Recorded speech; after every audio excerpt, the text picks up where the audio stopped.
Scott Murphy here. I'm with my little man Dylan. Dylan, say Hey. hello.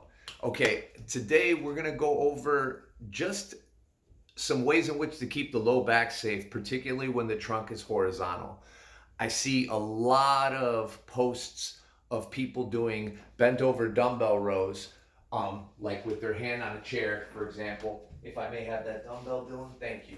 So, and you will see the trainer displaying them perfectly with a perfect lumbar curve, what we would call our lumbar curve, and that's basically maintaining a relatively flat and or concave back while the trunk's in a horizontal position.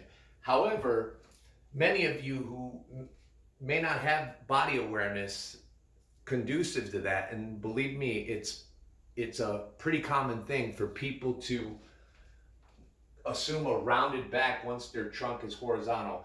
And no matter how much cueing you try to give them to flatten their back, for whatever reason, they're unable to do it. So what I'm going to do here is kind of show, as I'm doing this with my son, I'm going to try to cue him to have a flat back, and he's not rehearsing this. I'm just going to show you that even with someone who has a dad as a trainer, this position and cueing it is a lot harder than people think. But I'm going to give you a little method by which to place the back in a durable position despite not having body awareness. So go ahead and get into that position and go ahead and do a dumbbell row, Dylan. Good. There we go. Try to flatten that back. And so, yeah, see, he's trying to flatten his spine, but if you notice, try to flatten it, little buddy.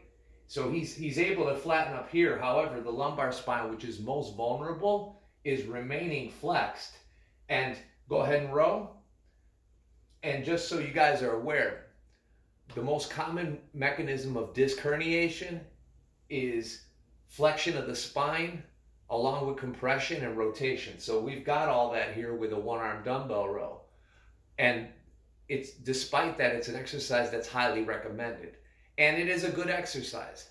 However, for most of my clients, particularly many of whom who have the inability to flatten the back in this position, there's a little trick I use with them that's pretty simple. When I have you do, Dylan, go ahead and resume that position.